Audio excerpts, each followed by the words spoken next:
Ito yung totoong flood control project.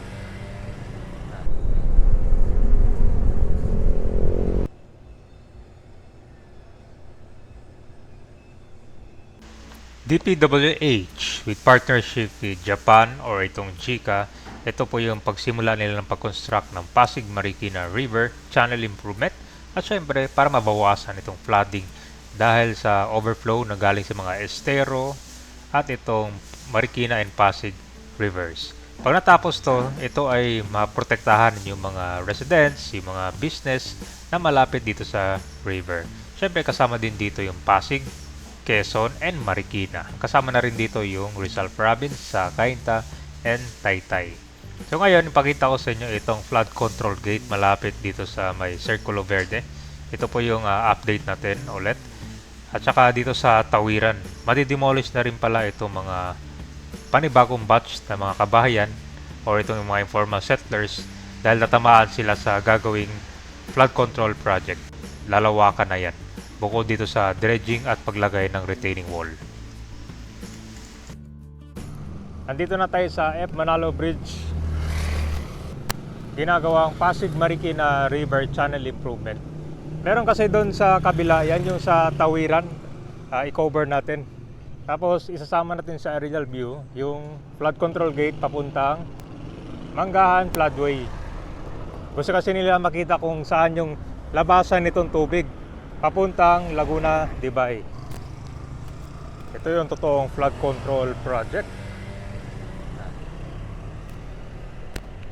So yung labasan nito kabayan, yan po yung flood control gate malapit sa Circulo Verde. And then diretso niyan sa Manggahan Floodway na. Pasig and Marikina kasi ang drainage talaga niyan doon papuntang Laguna, Dibay and galing sa Manila Bay, di ba? Baka nang makikita ang mga ghost project. Oh, ito yung contractor nito ay yung Japan, talaga namang pulido. Hindi tinipid sa materyales at higit sa lahat, ito ay hindi masasayang. Di ba? Matagal na nagsimula to. Phase 1 hanggang Phase 4. Yung na-cover natin last time doon mas lapit sa SM Marikina naman. Ito yung mga kailangan talaga ng maayos na project kabayan kasi itong ginawa itong river kasi malapit sa ako na to, labasan. Kaya dapat maayos talaga yung drain ng tubig, mabilis. So kasama dito yung dredging. Ano yung paggawa nila ng kwan dyan, no? Yung revetment, antibay. Ito po yung temporary sidewalk ng mga tao papunta doon, no? Late ang daanan, no? Sara ba ito? Ito yung proseso paggagawa nila.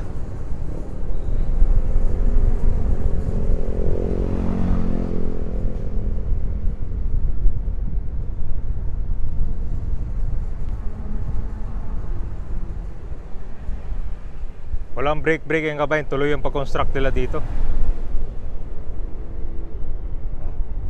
Sa ganyang pag-construct pa naman, di ba? Hindi ka mangangamba talaga dito.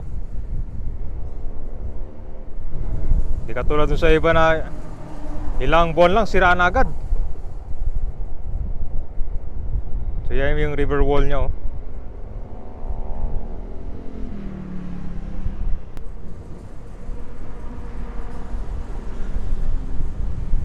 So itong wall niya kasi, ito na yung Circulo Verde. Mga kanay residential. Yan yung pa-dredging. Yan yung additional na nilawakan nila dyan. O, diba? Pulido. Yan yung pagsik ng Japan, no? Walang sinayang na kaban.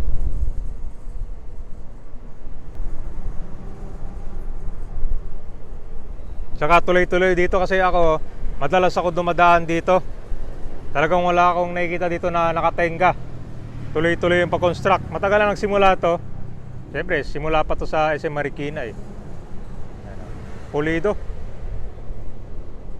After ilang taon na lang kabayan, pag natapos yan, randa mo na yung kuha nito, flood control.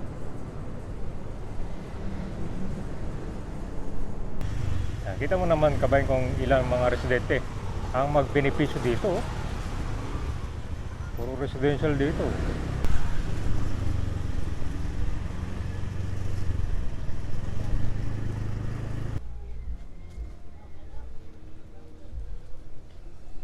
At least dito kabayan, may kita natin ang mas malapitan nitong construction. Ang River Marikina Channel Improvement. Ganda oh.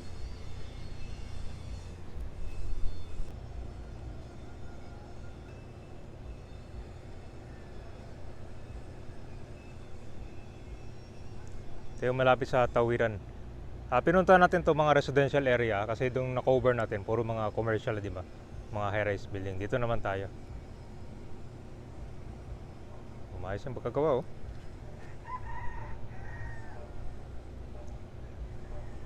Yan yung gawang Japan, no?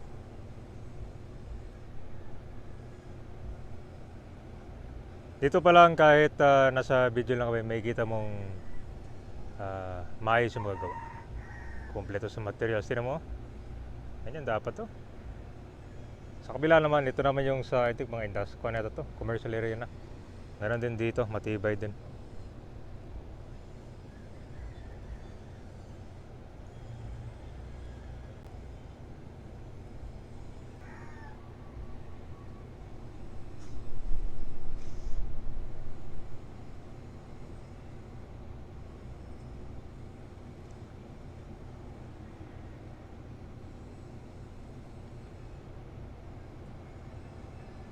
Tapos yung river, tinaas ko na rin, dredging.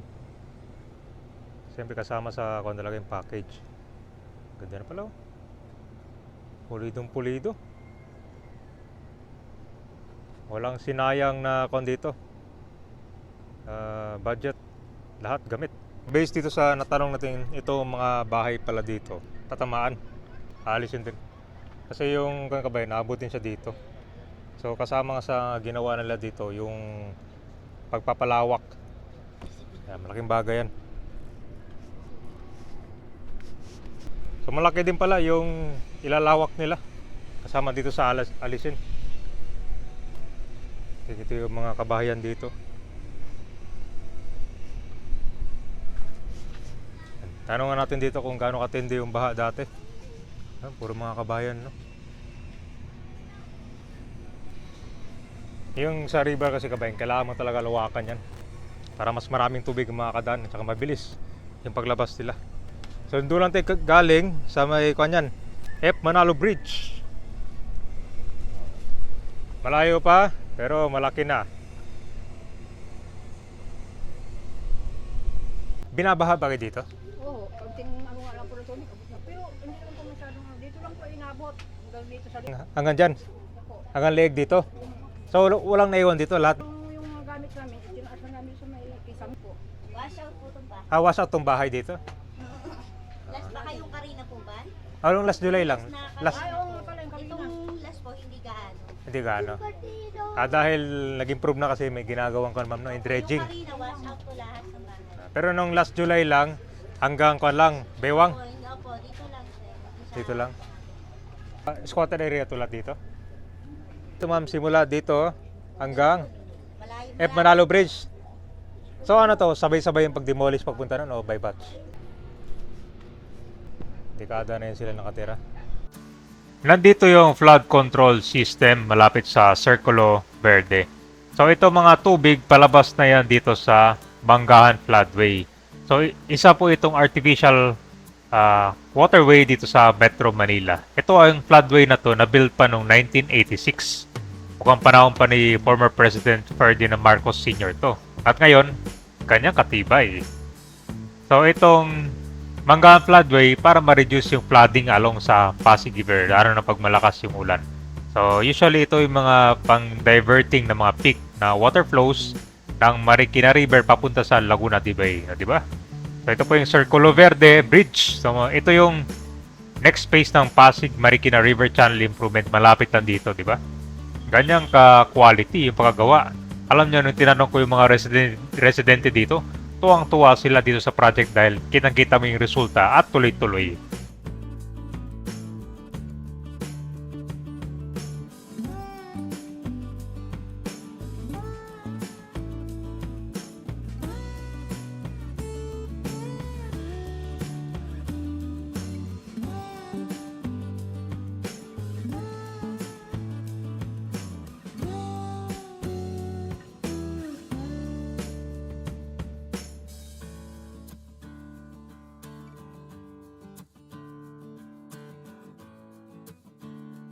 Ito yung sa ito na yung sa tawiran na pinuntahan natin.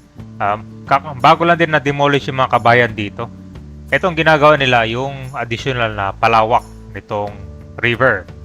Tapos ginagawa na rin dito yung revetment, yung steel sheet pile. Yan, sa pulido. Abangan nyo yung next update nito, papunta naman dun sa SM Marikina. Pakita ko rin sa inyo yung mga area na kinonstruct malapit sa mga residential area.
Ito yung mga bahay na madidemolish at tatamaan ng project. So diretso marami to.